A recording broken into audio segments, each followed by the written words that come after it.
La temperatura se desplomó. Los pájaros caían muertos del cielo por el frío que hacía. Las tormentas gélidas se multiplicaron y nevó en julio. La Tierra se vio sumida en una era glacial. Fue una situación desastrosa. Pero no se trata de la glaciación de hace 15.000 años, cuando vivían los mamuts peludos. Se trata de una época distinta del frío cataclísmico que comenzó hace solo 7 siglos. Un periodo que se conoció como la Pequeña Edad de Hielo. Algunas personas murieron congeladas a principios de septiembre. Era un suceso extraordinario. De los siglos XIV a XIX, la Pequeña Edad de Hielo se cebó en la humanidad. Millones de personas fallecieron por la reacción en cadena que desató el frío en la civilización. Los sufrimientos fueron espeluznantes. Parecía que el clima conspiraba para destruir a la gente. ¿Podría repetirse de nuevo? Algunos de mis compañeros creen que podríamos caer en un periodo de brusco enfriamiento en cuestión de décadas. ¿Una nueva glaciación sembraría el caos? Resulta plausible que en esas condiciones se utilizasen armas nucleares. ¿Es el pasado una ventana que muestra nuestro futuro? ¿Cuál es la cruda y fría realidad de la gran glaciación más reciente de nuestra historia?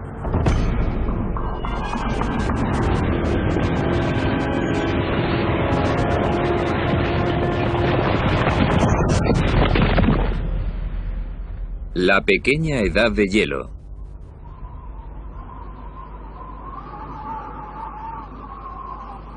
En verano de 1653, en lo alto de los Alpes franceses, un monstruo se arrastraba hacia la aldea indefensa de Natashe.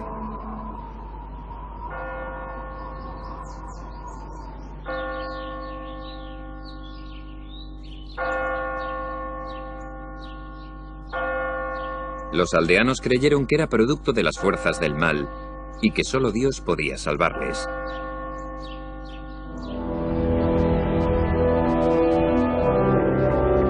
Un contingente de sacerdotes, armados solo con agua bendita, partió para enfrentarse al monstruo cara a cara.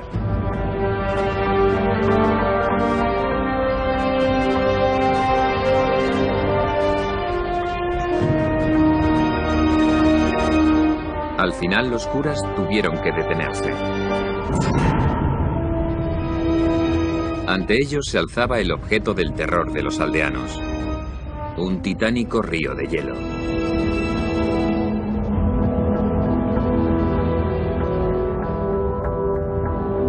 El glaciar era uno de los muchos de los Alpes que estaban avanzando más rápido y más lejos que en miles de años.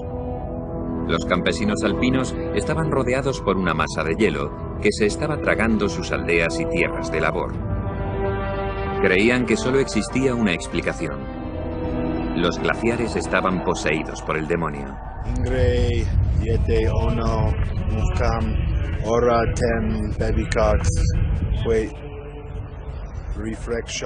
Los sacerdotes vertieron agua bendita y realizaron el rito del exorcismo. Con la ayuda de Dios, esperaban poder detener el avance devastador del glaciar. Si los sacerdotes fracasaban, ningún poder terrenal sería capaz de salvar del desastre a los campesinos alpinos.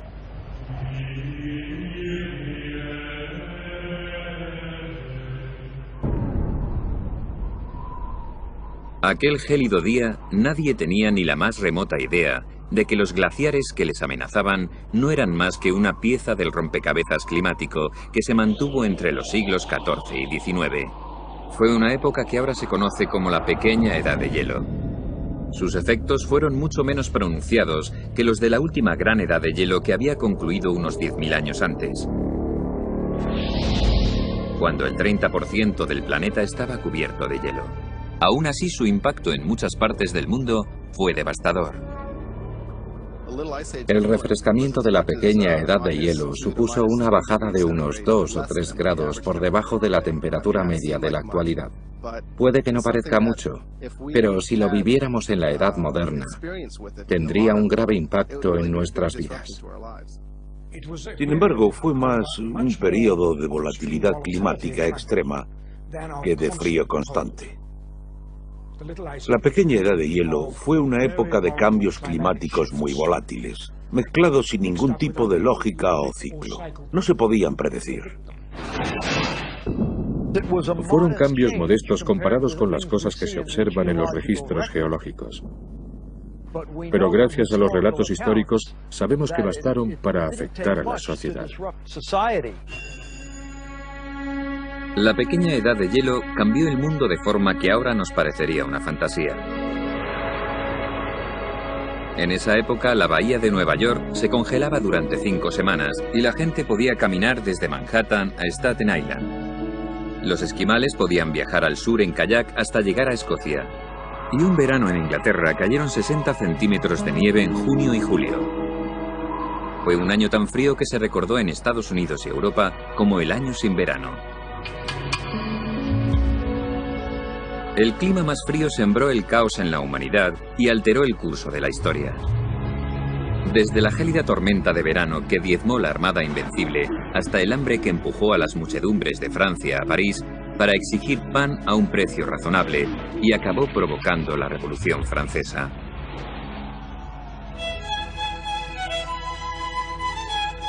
Si una teoría reciente es cierta, la pequeña edad de hielo ayudó a producir el sonido exquisito de los violines Stradivarius. También resulta sorprendente que la pequeña edad de hielo es la razón por la que los norteamericanos de hoy beben 11 veces más cerveza que vino.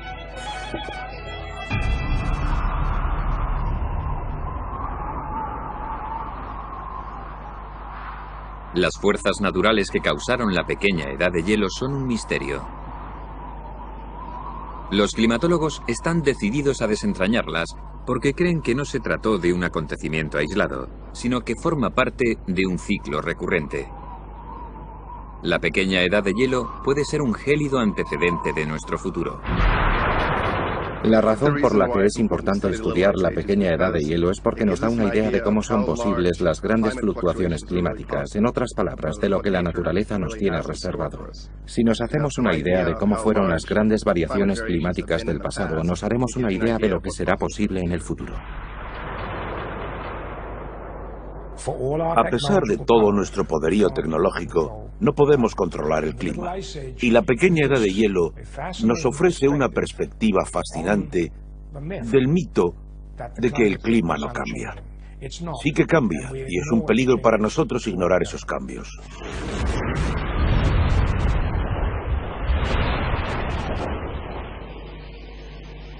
Durante décadas, los climatólogos han estado tratando de reconstruir con precisión el clima de la pequeña edad de hielo. Sus avances han sido limitados porque los datos instrumentales fiables como la medición de la temperatura y la pluviosidad se remontan a apenas hace 2 siglos.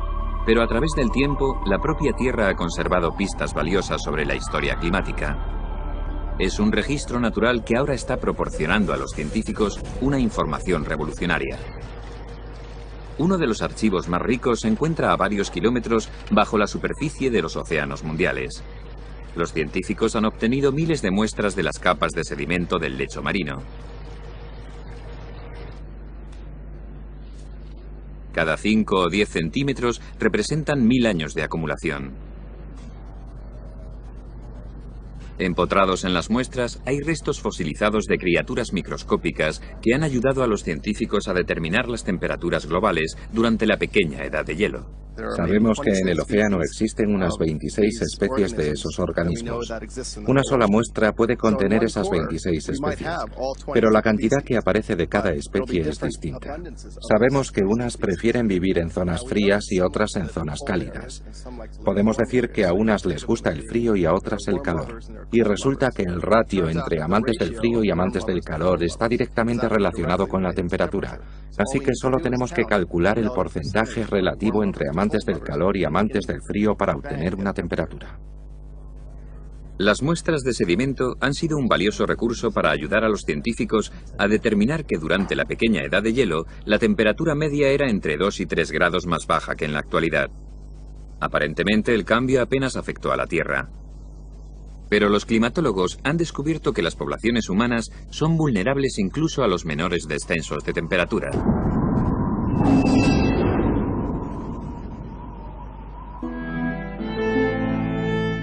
La pequeña edad de hielo se cernió bruscamente alrededor del año 1300 sobre un mundo cálido cuyo clima era parecido al actual. En Europa la sociedad se había reordenado tras la caída del Imperio Romano y la tumultuosa Edad Oscura.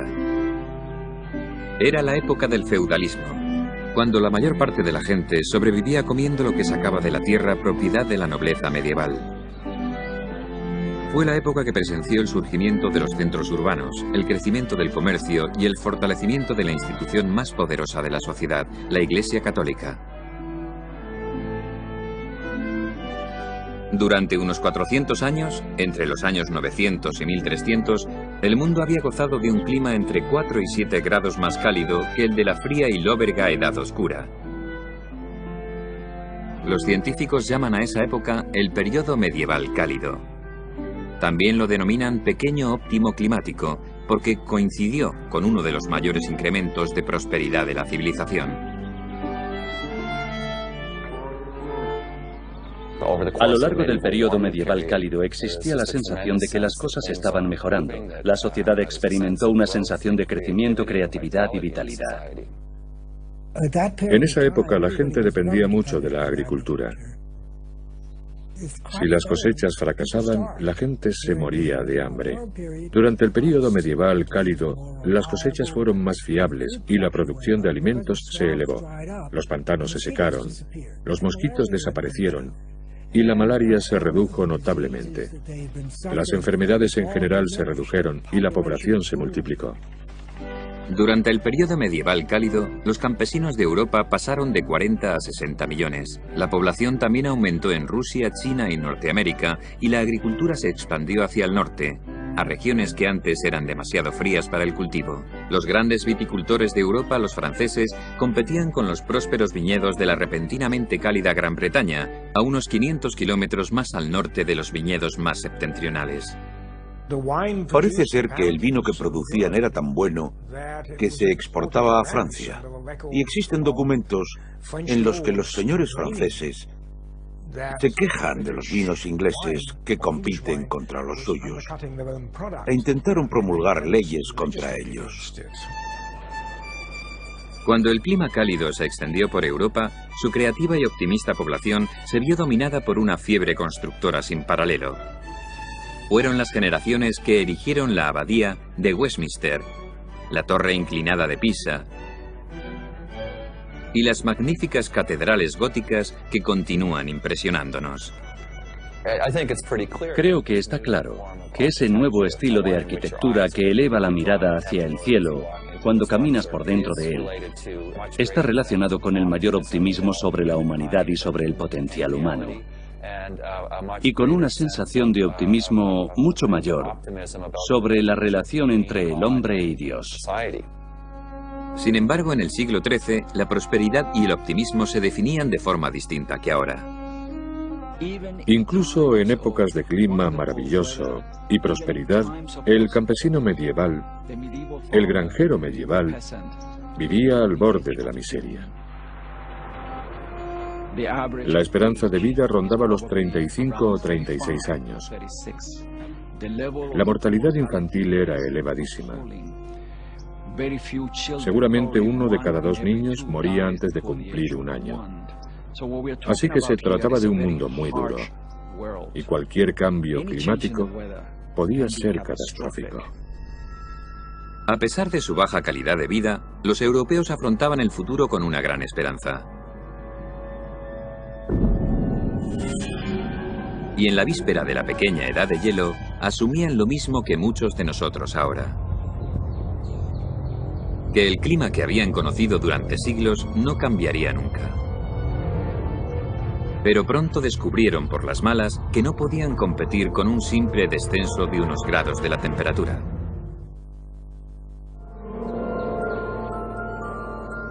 A principios del siglo XIV, un refrescamiento inesperado se cernió sobre el cálido mundo de la Edad Media.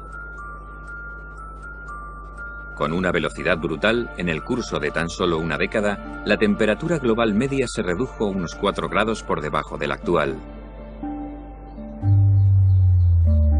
El cambio fue tan siniestro como sutil. La pequeña edad de hielo puso al descubierto todas las vulnerabilidades de la sociedad medieval y desató una devastadora reacción en cadena que se prolongó 500 años. Creo que la idea de que durante la pequeña edad de hielo el mundo se volvió más frío es excesivamente simplista.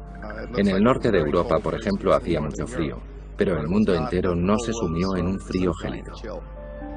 En lugares como Europa Occidental, lo que ocurrió no fue solo que la temperatura media era más baja, sino que también el clima era más extremo. Y en muchos inviernos, las temperaturas eran considerablemente frías. Desde Noruega a Nueva Zelanda, los glaciares comenzaron a avanzar con rapidez y se extendieron más que en los 10.000 años previos. En Inglaterra, el Támesis se congelaba con frecuencia e inspiró un carnaval tradicional llamado la Feria del Hielo. Los mercaderes y los feriantes acudían al río e instalaban puestos y atracciones. El primero se celebró en 1607 y el último en 1814. La Feria del Hielo fue uno de los pocos efectos colaterales agradables del repentino cambio climático. Lo más típico eran desastres como el del siglo XIV en Europa, que constituyó el primero ligado a la pequeña edad de hielo.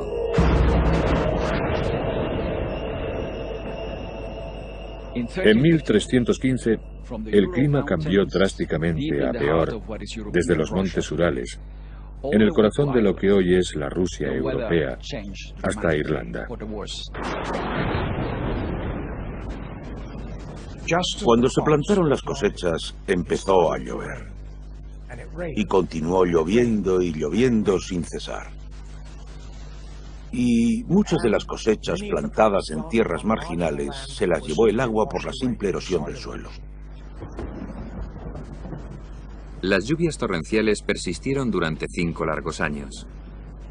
La pequeña edad de hielo fue una era no solo de temperaturas más frescas, sino también de tormentas más frecuentes e intensas. En toda Europa, las antiguas tierras fértiles se convirtieron en pozos de barro anegados y plagados de cosechas aplastadas. A la masa de campesinos cuya población se había incrementado durante el periodo medieval cálido, no le quedó nada para comer. Al final del primer año hubo una hambruna, y al final del 6.º año, 1,5 millones de personas habían muerto en toda Europa, de hambre y enfermedades relacionadas con el hambre. Durante la gran hambruna los delitos se multiplicaron. Los ladrones de tumbas robaban los objetos valiosos de los cadáveres y los cambiaban por alimentos. Los desesperados asaltaban a cualquiera que llevase comida. Cuando acabó la crisis, hacia 1320, los traumatizados supervivientes regresaron a su duro trabajo en los campos secos. Pero no supieron entender que la elección de las cosechas que plantaban continuaría haciéndoles peligrosamente vulnerables. Durante la pequeña edad de hielo, los campesinos solían cultivar cereales, trigo, cebada, avena y centeno, con los que preparaban las sopas de las que dependía su supervivencia. Eran cereales hechos a la medida del clima benigno del periodo medieval cálido. Pero sus largos tallos sobre tierra, expuestos a los elementos, los convertían en víctimas fáciles de la pequeña edad de hielo. El problema es que el grano es la parte más pesada de la planta. Y cuando hay fuertes vientos o grandes lluvias, son plantas muy vulnerables, que se rompen y se aplastan con facilidad. Y si caen al suelo, una vez que el grano entra en contacto con la tierra húmeda, ya no se puede usar. En toda Europa las cosechas fallaron esporádicamente en los siglos venideros. Y una hambruna tras otra produjo una cosecha de muerte. Entre 1371 y 1791, Francia se vio asolada por 111 hambrunas. En 1601, una hambruna mató a 500.000 personas en Rusia. En un mundo en el que había tan poca comida, la mayoría de la gente estaba hambrienta todo el tiempo. En esa época era común que las familias con varios hijos mataran a alguno para reservar comida para los otros. La historia de Hansel y Gretel es muy representativa de esa época de la Edad Media. Los padres que no tenían suficiente para comer llevaban a sus hijos al bosque y los abandonaban para poder alimentarse ellos mismos y a sus otros hijos. La gente no solía morir de hambre, moría de enfermedades relacionadas con el hambre. Los episodios de malnutrición y otras dolencias que se acumularon tras el desastre de 1315 debilitaron a la población y la hicieron más vulnerable a los estallidos de peste bubónica que asolaron Europa en la Edad Media.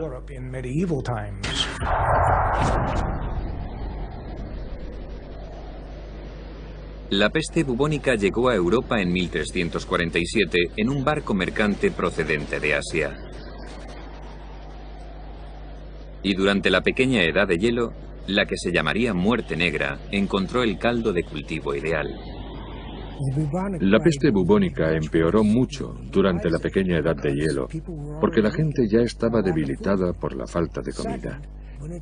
Además, cuando hacía frío y llovía, la gente no salía de casa y se hacinaba en pequeñas casas, donde había ratas. Las ratas entraban buscando el calor y traían las pulgas que transmitían la peste. Las masas infectadas de Europa comenzaron a morir a millones.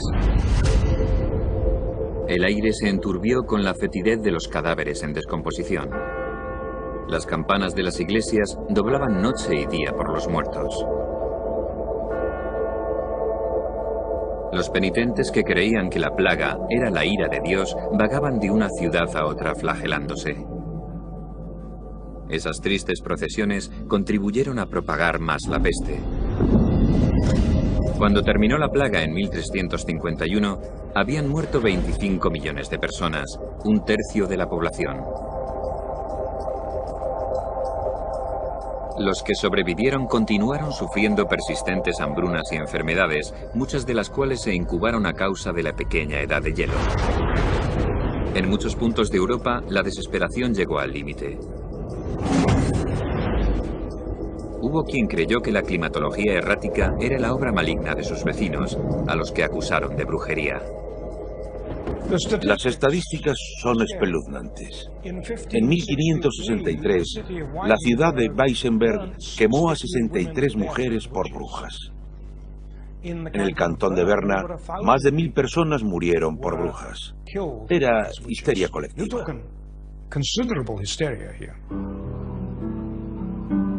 La Iglesia avivaba el frenesí. En 1484, el Papa Inocencio VIII promulgó un decreto en el que culpaba a las brujas del clima frío y destructivo de Europa.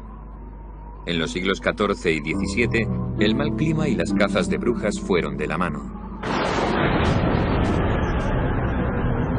Según algunos historiadores, unos 50.000 hombres y mujeres acusados de conjurar tormentas diabólicas murieron en la hoguera.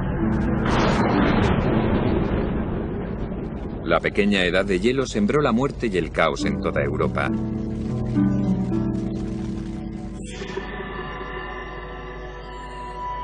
Otra víctima fue una remota colonia de atrevidos exploradores al borde del mundo conocido.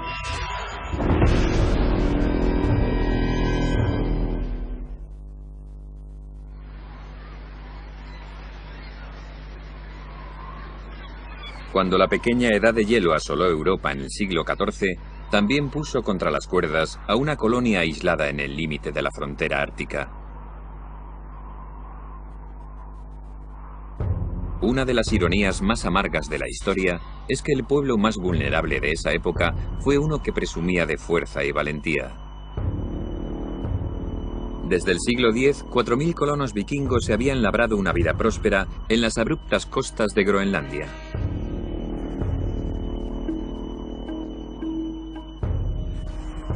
Aunque no eran muchos, la historia les convertía en protagonistas del mayor drama épico de la lucha por la supervivencia en la pequeña Edad de Hielo. Los colonos eran la vanguardia del pueblo más temido y dominante de su época.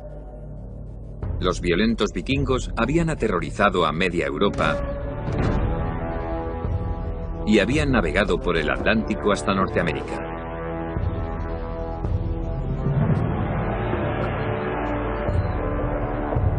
Sus asentamientos de Groenlandia fueron un experimento temerario, precursor de la colonización europea de América 500 años antes de la llegada de Colón.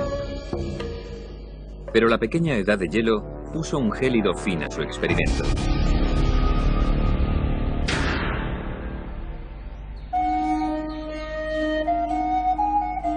Los vikingos se habían instalado en Groenlandia en el cenit del período medieval cálido, hacia el año 1000, cuando las temperaturas benignas les invitaron a habitarla. Se piensa que los primeros exploradores vikingos que llegaron a Groenlandia la llamaron deliberadamente Tierra Verde en su idioma, aunque no lo fuera, para animar a los colonos a emigrar a ella. Pero es verdad que cuando llegaron se quedaron impresionados por la exuberancia de la vegetación que encontraron en los fiordos por los que navegaron. Así que tal vez el nombre de Tierra Verde en realidad describía bien el paisaje de vegetación verde, incluso con árboles. Cuando los vikingos llegaron a esta zona, se debieron emocionar, porque encontraron grandes zonas de pastos para alimentar al ganado. Y podían subir a las montañas para buscar pastos mejores, porque aquí la hierba es mejor a mayor altura. Debía ser un paraíso para ellos. Los vikingos groenlandeses dependían no solo de su abundante ganado para sobrevivir, sino también de los bancos de bacalao que poblaban las clementes aguas de la costa. También dependían de las mercancías importadas de la lejana Europa. A cambio exportaban de todo, desde pieles de oso polar a colmillos de morsa. Los vikingos, que habían empezado a abandonar los ritos paganos para convertirse al cristianismo, tenían fe en que allí su futuro era tan ilimitado como el horizonte.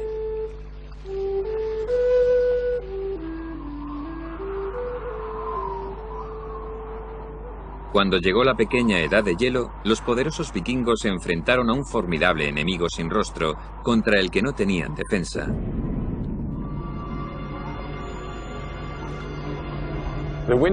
Aquí los inviernos eran tan fríos, tan extremos, que el ganado, las ovejas, tenían que permanecer dentro de los establos durante 6 meses sin salir nunca, durante todo el invierno. Y cuando acababa el invierno, las vacas estaban tan debilitadas por haberlo pasado así, que los granjeros tenían que sacarlas en brazos, como si fueran bebés. Las llevaban en brazos a los campos para que recuperasen fuerzas en primavera y verano. Cuando la pequeña Edad de Hielo se prolongó, el ganado de los vikingos comenzó a morir en cantidades cada vez mayores. Y para hacer frente al hambre, los colonos pasaron a depender cada vez más de la fauna marina de Groenlandia. Gracias a las mediciones de la composición isotópica del carbono de los huesos de las tumbas, se sabe que al principio los vikingos se alimentaban en un 80% de la tierra, porque comían un montón de cordero, y en un 20% del mar. Con el paso del tiempo, ese ratio cambió gradualmente, y al final pasaron a alimentarse en un 80% del mar y en un 20% de la tierra.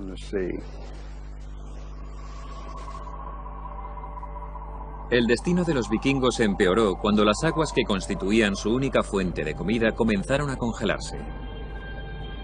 Los bancos de bacalao de Groenlandia, sensibles a la temperatura, huyeron de las frígidas costas en busca de mares más cálidos al sur. Los vikingos comenzaron a morir de hambre.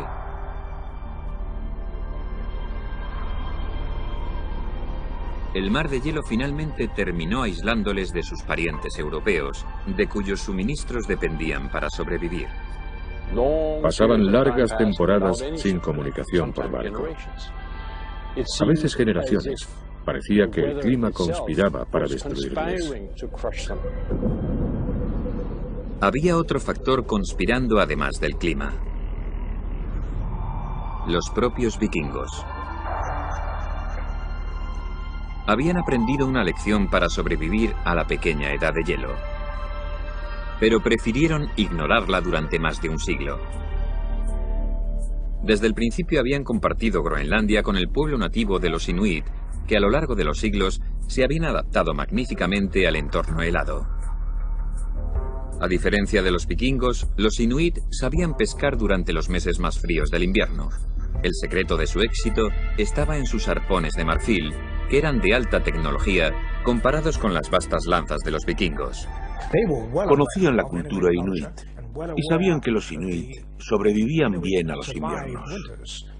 No lo hacían cómodamente, pero sobrevivían. Y conocían bien sus técnicas de pesca, pero no las adoptaron. ¿Por qué? Seguramente porque pensaban que los inuit eran inferiores. Los noruegos llamaban a los inuit Kalinga, que es más bien un insulto. Significa gente pequeña y fea. Si hubieran estado dispuestos a colaborar con esa otra raza e incluso a mezclar sus genes con ella y mezclar las culturas, habrían sido capaces de adaptarse al país. Pero se negaron y ese error acabó matándoles. El capítulo final de los vikingos en Groenlandia sucedió aquí, en las ruinas de esta iglesia de la costa sur. La iglesia de Valsi es importante porque es el lugar donde se registró el último acontecimiento histórico de toda Groenlandia. Aquí se celebró una boda en 1408. Y fue una gran boda, porque la fuente dice que llegaron invitados incluso desde Islandia. Lo que no nos dice es que se celebró en una sociedad que se estaba desintegrando a causa del clima más frío. De hecho, 50 años después, los noruegos se habían extinguido.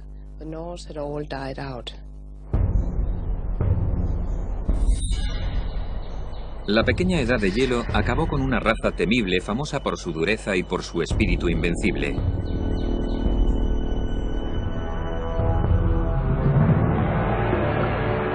Los vikingos no tenían ni idea de qué fuerzas de la naturaleza eran responsables del clima gélido que les derrotó. Hoy, los científicos están tratando de resolver ese misterio. ¿Qué causó la pequeña edad de hielo?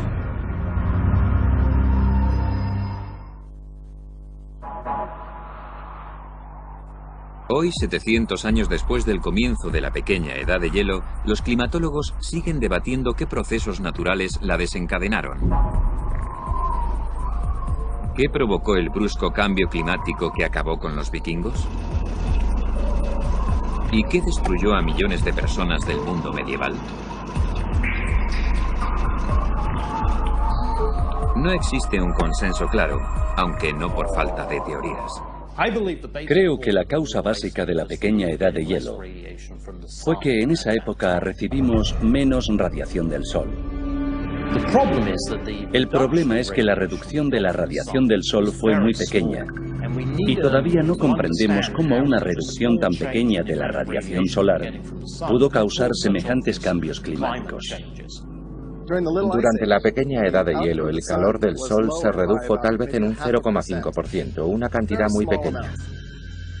Pero en mi opinión, la lección que aprendimos de la pequeña edad de hielo es que la Tierra es muy sensible a variaciones mínimas. Algunos científicos creen que el Sol es solo parte de la respuesta. Otra pieza del rompecabezas puede encontrarse mucho más cerca de nosotros. Los científicos han descubierto pistas intrigantes en muestras extraídas de los hielos perpetuos de Groenlandia y la Antártida. En el hielo se conservan registros climáticos que se remontan a hace 115.000 años. Los depósitos de azufre de las muestras de hielo indican que durante la pequeña edad de hielo se produjo una media de 5 grandes erupciones volcánicas por siglo. Y cada una de esas erupciones tenía la potencia explosiva de la erupción del Krakatoa de 1883. Hoy rara vez se producen erupciones tan potentes. Una erupción volcánica lanza gases y partículas a la atmósfera. Los gases principales son vapor de agua y dióxido de carbono, que se mezclan con la atmósfera. Pero son los gases de azufre los que hacen que cambie el clima. Si una erupción es lo bastante fuerte, la fumarola que desprende puede llegar a la estratosfera y al reaccionar con el vapor de agua, forma una nube de gotas de ácido sulfúrico, una nube fina y difusa que se puede mantener durante años en la estratosfera. Y esa nube refleja los rayos del sol, los reenvía al espacio y enfría la superficie de la Tierra. Algunos científicos creen que la causa de la pequeña edad de hielo tiene menos que ver con los gases calientes de la capa superior de la atmósfera y más con el agua fría de la profundidad de los océanos. Su teoría se centra en un fenómeno llamado circulación termohalina o cinta transportadora oceánica. La cinta transportadora es un potente flujo de agua templada que traslada el calor a las latitudes del norte. La corriente del Golfo forma parte de esta enorme circulación global de agua. Básicamente es así como funciona. En el trópico, la superficie del mar se calienta por la gran cantidad de sol. Esa agua fluye y se traslada al norte, a la latitud de, por ejemplo, Islandia. Allí es donde están perdiendo calor que se fuga a la atmósfera. Y ese calor se absorbe y se saca del agua. El impulso de la cinta transportadora continúa a medida que el agua se refresca, se vuelve más densa y se hunde. Entonces fluye hacia el sur para mantener el equilibrio con el agua templada, que fluye hacia el norte por la superficie. Algunos científicos creen que la pequeña edad de hielo se produjo cuando las fuerzas naturales interrumpieron ese flujo. Su teoría es que el catalizador fue el flujo de agua dulce del hielo ártico que se había derretido durante el periodo medieval cálido. La razón por la que la gente cree que la adición de agua dulce puede acabar con las corrientes es porque desequilibra la salinidad de la ecuación. Si se añade un montón de agua dulce, la superficie del agua es menos densa, y por mucho que se enfríe ya no se hunde. Y si no se hunde, se detiene la corriente. Si la corriente se detuviera, el efecto sobre el clima de la Tierra, especialmente de Europa, sería enorme.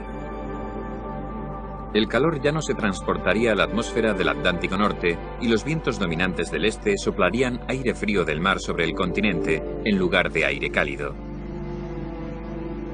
Las temperaturas de otra pequeña edad de hielo se tragarían Europa.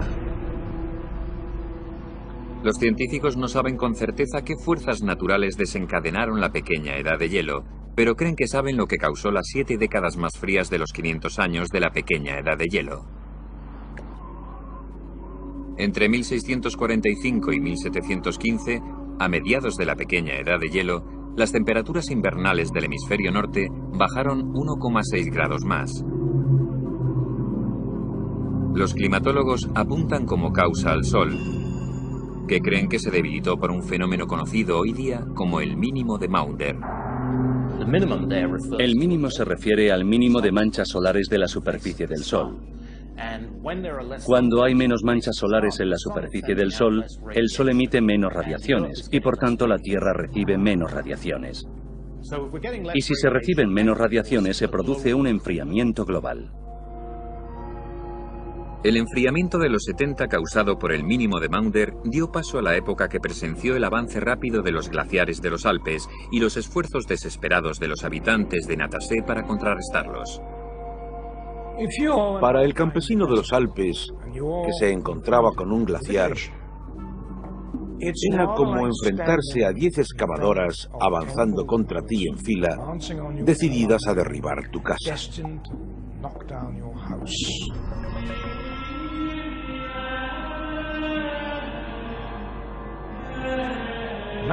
No podía hacer nada, excepto interceder ante Dios para que lo detuviera.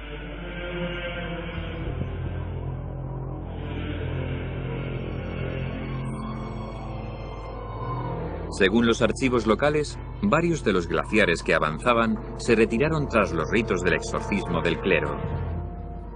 Pero muchas placas de hielo reanudaron su avance y continuaron engullendo granjas y aldeas.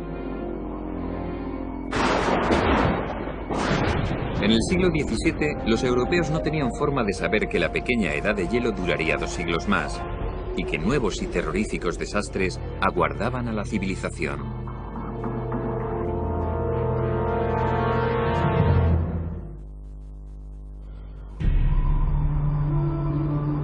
En el siglo XVII, la pequeña edad de hielo continuó su ataque implacable a las gentes de Europa. Década tras década, el frío destruyó muchas de las vulnerables cosechas de cereales de las que dependían para sobrevivir. El ciclo letal de hambruna se mantuvo. Pero entonces, los agricultores más innovadores de Inglaterra y Holanda comenzaron a contraatacar. Con un gran ingenio, desarrollaron una agricultura de minifundios.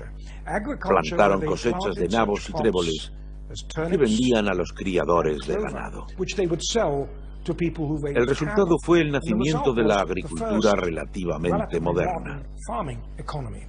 Era una agricultura que no se basaba en los cereales, sino en cultivos mucho más resistentes al frío, la humedad y la sequía. La producción de cereales, que continuó siendo una parte importante de la agricultura, se practicó como parte de un proceso mucho mayor y mejor integrado con una estrategia que incluía al ganado. El aumento de la cría de ganado incrementó la producción de abono para sostener y mejorar la productividad de los campos. Fue un intercambio positivo entre la agricultura de pastoreo y el cultivo tradicional de cereales. Los granjeros de muchas zonas de Europa adoptaron las innovaciones y comenzaron una revolución agrícola que protegió a millones de personas de los peligros de las malas cosechas y las hambrunas. Además, Europa tenía otra arma contra la pequeña edad de hielo, aunque muy pocos lo sabían entonces.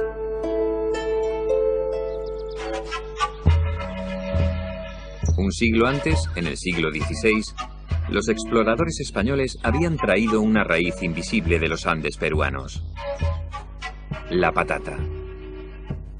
El duradero tubérculo podía sobrevivir las frías temperaturas y frecuentes tormentas que seguían azotando los cultivos de los campesinos.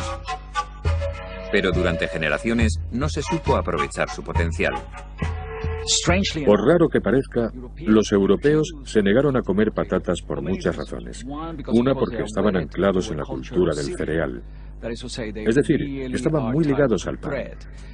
Y la patata era una planta que crecía bajo tierra, cuyas hojas eran venenosas. Estaba cubierta de suciedad. Les resultó muy difícil aceptar la patata. Tanto para reyes como para plebeyos, la patata era la planta del diablo. Muchos hacían caso de las advertencias del clero, que decían que comérsela era pecado. Millones de personas prefirieron pasar hambre que añadirla a su dieta. Lo único que pudo con su resistencia cultural fue una guerra. Durante la Guerra de los 30 años, una guerra horrible que asoló Centro Europa en el siglo XVII, los ejércitos barrieron el continente, quemando aldeas, llevándose a las mujeres y cometiendo todos los horrores que se cometen en las guerras, incluido la destrucción de cosechas. Las cosechas de tallos altos, como la cebada o el centeno, se podían quemar o se podían pisotear con la caballería. Pero las patatas estaban bajo tierra y no se podían quemar. Los campesinos alemanes se dieron cuenta y cambiaron de cultivos en masa. Se dieron cuenta de sus enormes ventajas. Las patatas se convirtieron en un cultivo muy popular en el norte de Europa y salvaron la vida a miles de personas. Las patatas salvaron a muchas zonas de Europa del círculo vicioso de malas cosechas. En el siglo XVII, las hambrunas disminuyeron y la población por fin comenzó a aumentar. Una nación como Francia, sin embargo, no supo adaptarse. Se quiso introducir la patata en la agricultura francesa, pero los campesinos no quisieron ni verla.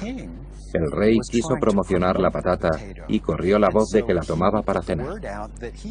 Intentó popularizar el nuevo alimento porque sabía que mejoraría las cosas. Pero los campesinos se negaron. Los campesinos franceses se aferraron ciegamente a la tradición. No solo rechazaron la patata, sino también las innovaciones agrícolas anteriores que habían aportado ingleses y holandeses. Década tras década, vivieron al borde de morir de hambre. En 1789, detonaron una bomba de relojería en una sociedad que ya estaba fracturada por los conflictos políticos. Ese invierno, las heladas y el frío extremo destruyeron las cosechas de cereales del país y empujaron a los campesinos a la revolución. Hizo más frío que nunca. Dos malas cosechas, combinadas con el frío, pusieron a los campesinos en una situación de la que sabían que no saldrían vivos un año más. Tuvieron que recurrir al gobierno, que en ese momento tenía otros problemas y no pudo hacer demasiado por ellos. Fue uno de los grandes factores de la Revolución Francesa. En julio de 1789, manifestaciones de campesinos recorrieron campos y ciudades con horcas y mosquetes, aterrorizando a la aristocracia. El caos se sumó a los disturbios políticos que ya consumían a la nación.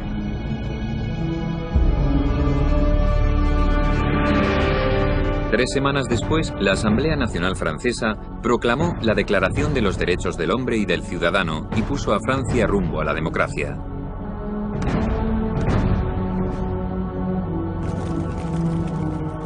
Tras jugar un papel importante en la historia de Francia, la pequeña edad de hielo impactó con fuerza devastadora sobre Irlanda. Fue en 1845. Habían pasado 2 siglos desde que el caprichoso clima había obligado a los campesinos irlandeses a adoptar la patata como remedio para no morir de hambre. Durante esa época habían cultivado varias especies de patatas. Pero por aquel entonces cultivaban un tipo de patata llamado lumber, que era el más agradecido de todos. Era una patata muy fácil de cultivar y de propagar. Se convirtió en la base de la dieta del campesino irlandés. Pero era una patata de baja calidad, muy acuosa y muy propensa a las enfermedades. La población de Irlanda, alimentada con patatas, se había triplicado en 200 años. 6 millones de irlandeses dependían de la patata como única fuente de alimento. Pero entonces una misteriosa plaga atacó las cosechas de patata y el tubérculo que daba de comer a toda la nación se disolvió en una masa negra incomestible. La gran hambruna irlandesa duró 5 años. El sufrimiento del pueblo quedó registrado en los grabados dibujados por los artistas del London Illustrated News. Niños muertos de hambre mordisqueaban hierbajos. Debilitadas por la malnutrición, miles de personas murieron de cólera y tifus. Madres moribundas con hijos muertos en brazos pedían limosna para comprar féretros.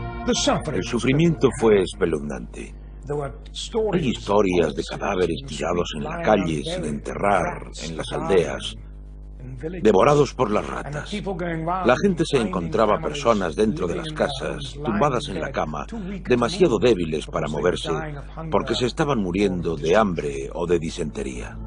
Cuando terminó la gran hambruna irlandesa en 1851, la destrucción había sido incalculable.